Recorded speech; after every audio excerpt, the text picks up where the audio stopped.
जय जय लक्ष्मीपति निसिंह मुरारी मंगल निलय प्रभु अमंगल हारा। जय हो नरसिंह भगवान की जय हो। जय नृसिंह भगवान की जय हो। जय प्रहलाद महाराज की जय हो। जय नृसिंह श्री नृसिंह। जय जय नृसिंह।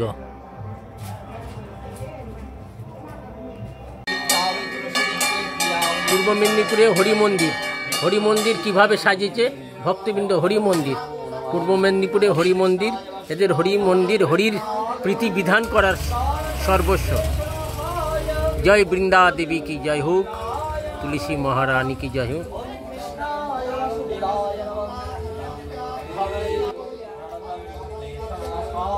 बृंदा देवीर मंदिर हरि मंदिर हरिर निवास स्थान अर्थात बृंदा देवीर मंदिर। एদের बृंदा देवीर मंदिर गृहदेवता। गृहदेवतार पूजा करे एरा सर्वविघ्न থেকে विनाशन हन। जय हो बृंदा देवी की। हरि मंदिर मेदिनीपुरे हरि मंदिर हरि मंदिर हरि मंदिर हरिर मंदिर अर्थात बृंदा देवीर मंदिर। एरा हरि मंदिर बानिয়ে এইখানে ভগবানের আরাধনা করেন। हरिर मंदिर हरि मंदिर। जय हो बृंदा देवी की जय हो। ग्राम्य परिवेश सुंदर शस्य श्यामला फले मूले परिपूर्ण। जय हो। हरे कृष्ण हरे कृष्ण।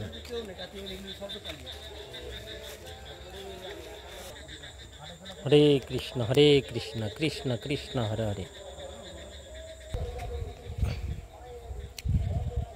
जय बृंदा देवी। আমাদের মহারাজ দ্বিতীয় হাওড়া সেতু পার হচ্ছে।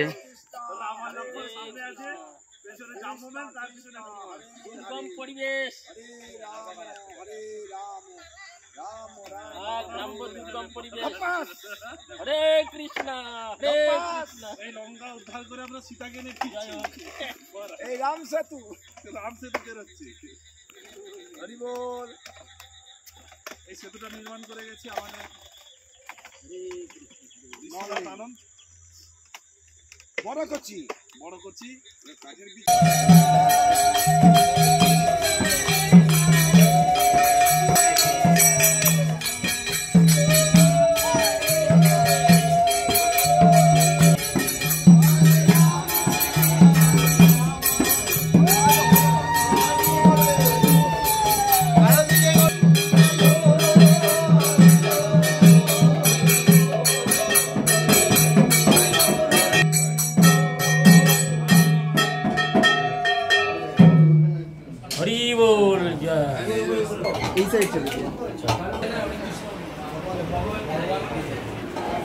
ভালো আছেন দাদা?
वाञ्छाकल्पतरुभ्यश्च कृपा सिन्धुभ्येव च पतितानां पावनेभ्यो वैष्णवेभ्यो नमः।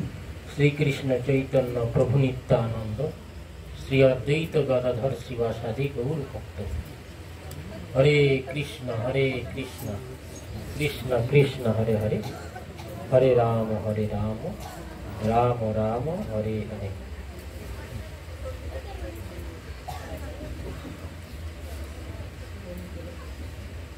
আমরা সকলেই কিন্তু ধর্মপ্রাণ মানুষ, কিন্তু ধর্মটা কি? কি ধর্ম করলে জীবের মঙ্গল হবে? কি ধর্ম করলে আমাদের প্রকৃতপক্ষে মনুষ্য জীবনের সার্থকতা হবে, সে সম্বন্ধে ভাগবতে প্রথম স্কন্ধে 2য় শ্লোকে বলেছিলেন, ধর্ম পচ্ছিত কৈতবত্রয় পরম নির্মৎ শরণাং শতাং। ধর্মটা যাজন করতে হবে নির্মৎসর, যার মধ্যে কোনো রকম মৎসরতা নাই।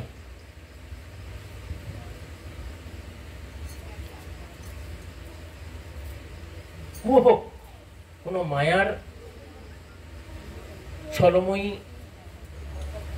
ধর্ম নাই। সেটি আরো চৈতন্য ভাগবতে বলেছে, পৃথিবীতে যা কিছু ধর্ম নামে চলে ভাগবত কহে তা পরিপূর্ণ চলে। এই জন্য ভাগবতের এই শ্লোকটা উদ্ধৃত করেছে, এই ধর্ম করতে হবে নির্মৎসর এবং সৎ। সেই সতের ধর্ম অর্থাৎ বিমল প্রেম ধর্ম, বিশুদ্ধ ধর্ম, শুদ্ধ বৈষ্ণব ধর্ম, তাহাকে বলা হয় জৈব ধর্ম। আমাদের ভক্তিবিনোদ ঠাকুরের একটা জৈব ধর্ম বলে গ্রন্থ আছে। জৈব ধর্ম মানে জীবের ধর্ম। জীবের প্রকৃত ধর্ম কি, তা সেই সম্পর্কে বলতে গিয়ে চৈতন্য চরিতামৃতে এক জায়গায় বললেন, শুনুন, ভালো করে শুনুন। পূর্বে জয়ছে জরাসন্ধ রাজগণ বিধি ধর্ম পালে করে বিষ্ণুর পূজন, কৃষ্ণ নামানিয়া তারে দৈত্য করে জানি। সেইরূপ যে চৈতন্য না মানে সে দৈত্য বলে জানে। সেই রকম যারা চৈতন্য মহাপ্রভুকে ভগবান বলে মানে না এবং যারা শ্রীকৃষ্ণকে আরাধনা করে না,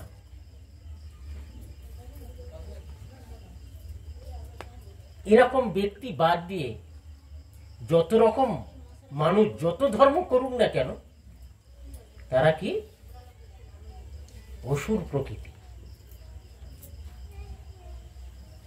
আপনারা জানেন আমাদের কতগুলো কীর্তনীয় আছে, ওরা কুলাঙ্গার। তা সেই জন্যে জরাসন্ধ রাজা কি ছিলেন, তিনি এত ধার্মিক ছিলেন, বিধি ধর্ম পালন করতেন, মানে বেদের ধর্ম, এবং বিষ্ণুর পূজাও করতেন, কিন্তু কৃষ্ণকে মানতেন না। কৃষ্ণ চোর, লম্পট, এই জগতের লোকও বলে না। ওখানে ওই জন্য বলছেন বিধি ধর্ম পালে করে বিষ্ণুর পূজন, কৃষ্ণ না মানিয়া তারে দৈত্য করে যান। যেহেতু কৃষ্ণকে মানছে না, এবারে বুঝুন আমরা কি ধর্ম করছি। আমরা যে বিভিন্ন ধর্ম দেবতাদের পূজা করছি, এবার আমরা বলছি হ্যাঁ, যে যেটাকে ধারণ করে তাকে ধর্ম বলে। আমরা এগুলো বুঝছি কৈতব ধর্ম, নিজের ইচ্ছাধীন মতো ধর্ম করি। এগুলো কি ধর্ম কিন্তু নয়। এই জন্য গীতাতে ওখানে ভগবান শ্রীকৃষ্ণ বললেন সর্বধর্ম পরিত্যাজ্যং মামেকং শরণং ব্রজ। তাহলে কোন ধর্ম? ওখানে সে একই কথা বললেন। কিন্তু যে ব্যক্তি কৃষ্ণকে অনন্য শরণ না নেয়,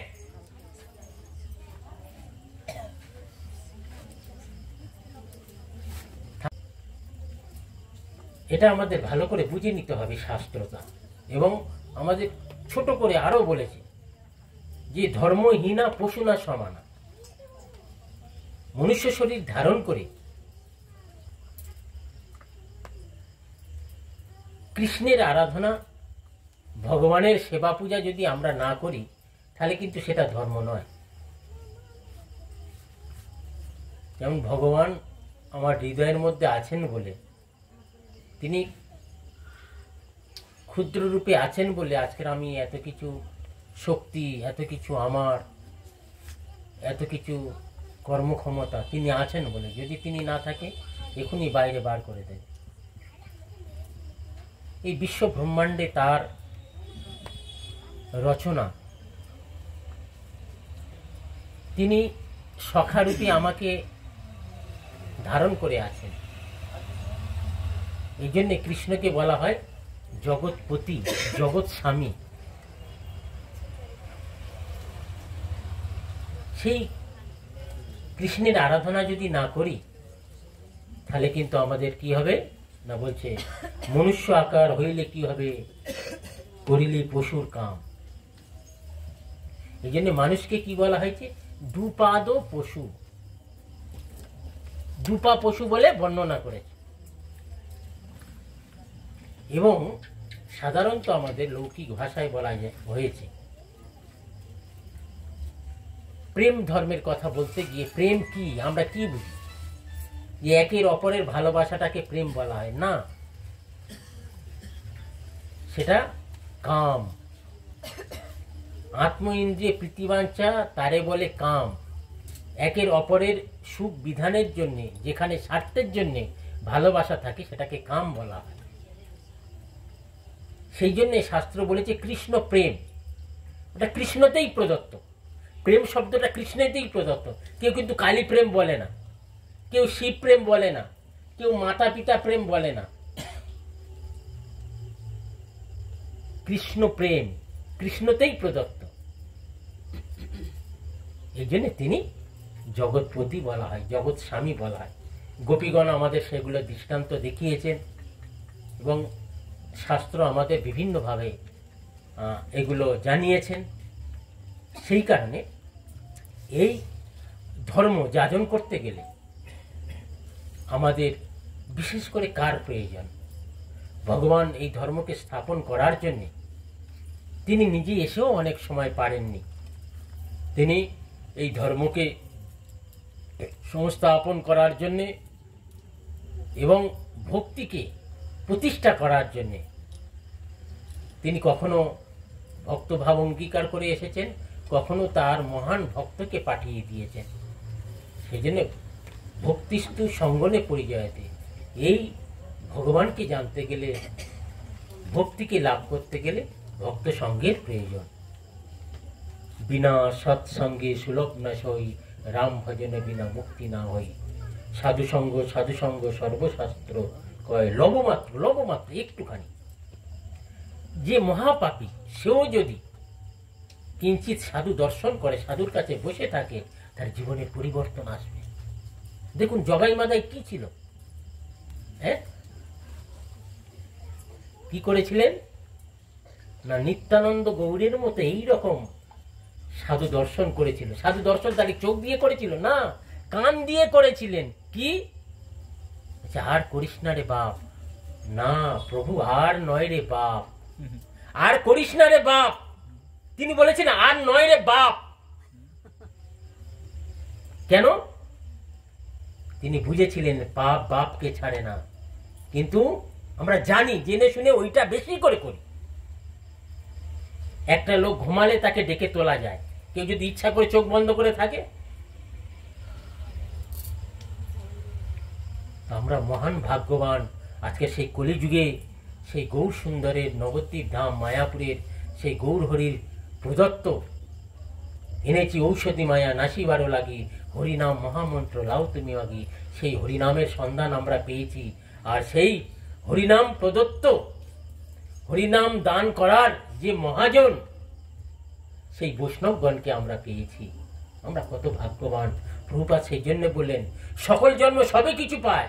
আপনি সব জন্মে এই সংসার, টাকা পয়সা, স্ত্রী পুত্র আত্মীয় স্বজন সব পাওয়া যাবে। সব জন্মে সাধু সঙ্গ আর সাধুর মুখের হরি কথা পাওয়া যাবে না। সেই জন্য দুর্লভ মনুষ্য জন্ম, এই দুর্লভ মনুষ্য জন্ম লাভ করে কান দিয়েছে তার গুণকীর্তন শোনার জন্যে, হাত দিয়েছে সাধুগুরু বৈষ্ণবের সেবা করার জন্যে। যে হাতে সাধুগুরু ভগবানের সেবা যদি না করতে পারলাম, কি মূল্য আছে? এই জন্য ভগবান বললেন কিমং আশ্চর্য, দেখো চোখের সামনে হরি বল বলে নিয়ে যাচ্ছে, কিন্তু আমরা ঘুঁটে পড়ে গোবর হাসো।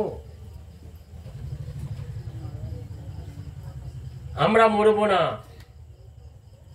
কুকুর পুষে রাখবো, কুকুর হইতে সাবধান, এয়ার কন্ডিশন ঘর, জম ঢুকতে পারবে না। এই জন্যে সাধু সাবধান। সাধুরা আমাদের দ্বারে দ্বারে এসে আমাদেরকে সাবধান করেছে। দুর্লভ মনুষ্য জন্ম, এই সুন্দর মনুষ্য জন্ম লাভ করেছ হরিভজন করার জন্যে, ভগবানের সেবা করার জন্যে, সাধুগুরু বৈষ্ণবের সেবা করার জন্যে। আর ভগবান দেবে না, এই সুযোগ দেবে না। সেই জন্যে সমস্ত ভক্তদের চরণে প্রার্থনা, আপনারা সাধু সঙ্গ করুন, সংসারের মধ্যে থেকে সর্বক্ষণ যাতে হরিনাম হয়, হাতে কাজ মুখে নাম করুন, একাদশী ব্রত করুন। ভগবান দেখবেন অতি অল্প সময়ের মধ্যে আপনারা দর্শন পাবেন, আপনাদের সংসারে শান্তি ফিরে আসবে, আপনাদের চরম পরম মঙ্গল হবে। বাঞ্ছা কল্পতরুভ্যশ্চ কৃপা সিন্ধুভ্যেব চ পতিতানাং পাবনেভ্যো বৈষ্ণবেভ্যো নমো নমঃ। এখন আমাদের মহারাজের শ্রীমুখ থেকে মধুমাখা হরিকথামৃত শ্রবণ করুন। বাঞ্ছা।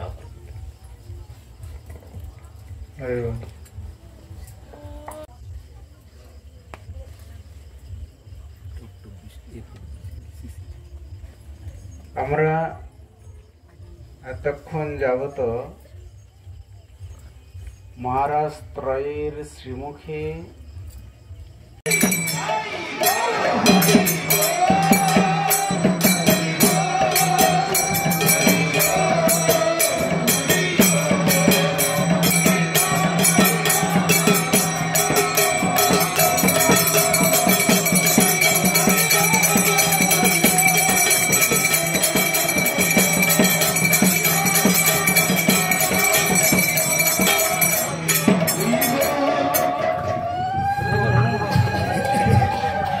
জায়গা না দেখে তোমার সামনে অনেক জায়গা আছে, টুকটুকি বলি কেন নেই?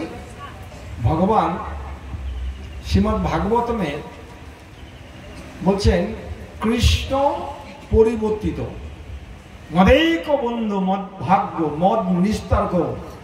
বলছেন শ্রীমদ্ ভাগবত হচ্ছে কৃষ্ণ পরিবর্তিত, মানে কৃষ্ণ যখন স্বধামে গেছেন তখন উনি ভাগবত রূপে আমাদের গৃহে গিয়ে উনি আছেন। তাই এই ভাগবত কথা যত শ্রবণ করব তত আমাদের যত ওই যে গোবর পোকার যত গোবরগুলো ভিতরে আছে ওগুলো সব কি হয়ে যাবে, বেরিয়ে যাবে। বলুন ওম নমো ভগবতে বাসুদেবায়, ওম নমো ভগবতে বাসুদেবায়, ওম নমো ভগবতে বাসুদেবায়। নষ্ট প্রায়েষু অভদ্রেষু নিত্যং ভাগবত সেবয়া, ভগবতে উত্তম শ্লোকে ভক্তি ভবতে নৈষ্ঠকে। সাধুরূপী ভ্রমণ, সাধুরূপী ভ্রমণ এই বদ্ধ একটা জীব গোবরের পোকাকে ভগবানের পাদপদ্মে নিয়োজিত করেছেন। গোবর পোকা ও সকাল থেকে রাত্রি পর্যন্ত ও গোবর খায়, ওখানেই বাসা বাঁধে, কিন্তু ও মধুর আস্বাদন করতে পারে না। আর সাধুরূপী ভ্রমণ উনি কি করেন, পদ্ম ফুলে গিয়ে পদ্মফুল থেকে সেই মধুটা আস্বাদন করেন। কিন্তু সেই ভ্রমর কিন্তু ভগবানের পাদপদ্মে যেতে পারে না। কেন যেতে পারে না? যেমন প্রহ্লাদ মহারাজকে ভগবান নৃসিংহদেব বলেছেন, হে প্রহ্লাদ, তুমি তো আমার জন্য অনেক কষ্ট স্বীকার করেছো, তোমার বাবা তোমাকে অনেকভাবে মারবার জন্য চেষ্টা করেছিল, তাই আমি তোমার প্রতি খুব প্রসন্ন হয়েছি, তুমি আমার কাছে কিছু বর চাও। দেখুন, এখন যদি এই সভাতে ভগবান সাক্ষাৎ অবতীর্ণ হয়ে আমাদেরকে বলে আমি তোমাদের প্রতি খুব প্রসন্ন, বলো তোমাদের কার কি চাই, আমরা কি চাইব? কারোর টাকা পয়সা দরকার, কারোর পড়াশোনা দরকার, কারোর মেয়েকে ভালো সুপাত্র দেওয়া দরকার, কারোর ছেলে চাকরি পাচ্ছে না, একটা চাকরি দরকার, যার বাড়ি নেই তাকে বাড়ি দেওয়া দরকার, তাই না? আমরা আলাদা আলাদা আলাদা জিনিস চাইব। কিন্তু মহাপ্রভু কি বলেছেন? ন ধনম ন জনম ন সুন্দরীম কবিতাম বা জগদীশ কাময়ে মম চরমানি জন্মনীশ্বরে ভগবত ভক্তি অদ্বিত। আমি আমার জন্ম জন্মান্তর ধরে তোমার পাদপদ্মে যেন আমি ভগবত ভক্তিটা আমি পাই। আমি ধন দৌলত চাই না, আমি সুন্দর স্ত্রী বা পুরুষ চাই না, আমার রাজ্য চাই না, অনেক লোকজন আমার হোক, মানে আমি একজন বড় নেতা হতে চাই না। কি চাই? ভগবত ভক্তি যেন পাই। তো এইভাবে প্রথম স্কন্ধ দ্বিতীয় দিব্যম এবং যোবেত্তি তত্ত্বতঃ ত্যক্তা দেহম পুনর্জন্ম নয়েতি মামেতি সৌজন্য। হে অর্জুন, আমার জন্ম এবং কর্ম দিব্য। তিনি বলছেন যে তিনি অজ, তার জন্ম নেই, তার দিব্য। আমাদের যেমন নারী পুরুষের মাধ্যমে আমাদের জন্ম হয়, ভগবানের ক্ষেত্রে এরকম নয়। তিনি প্রকাশিত হন, আবার অপ্রকাশিত হয়ে যান। যেমন সূর্য, আমরা বলছি সূর্যের মৃত্যু হয়ে গেছে, সন্ধ্যাবেলা হয়ে গেলে সূর্য আর নাই। সূর্য আছে, কিন্তু আমাদের জড় ইন্দ্রিয় দিয়ে আমরা দেখতে পাই না, তাই না? এখন অস্ট্রেলিয়াতে সূর্য অস্ত হয়ে গেছে, আর এখন লন্ডনে সূর্য উদিত হচ্ছে। এখন শুধু এই কথাটা যদি আমরা বুঝতে পারি তাহলে আমাদের পরম মঙ্গল হবে। তাই আমরা এখন শ্রবণ করব আমাদের সকলের প্রিয়। শুধু যদি শ্রীমদ্ ভাগবতম থাকে তার আর অন্য কিছু প্রয়োজন নেই। এই ভাগবতম রূপী নৌকাতে চড়ে আমরা আমাদের গোলক বৃন্দাবনে আমরা চলে যেতে পারবো। তো ভাগবতের যে মহিমায়, ওখানে ভাগবতের মাহাত্ম্যতে একটা উপাখ্যান আছে, গোকর্ণ উপাখ্যান। ওখানে 7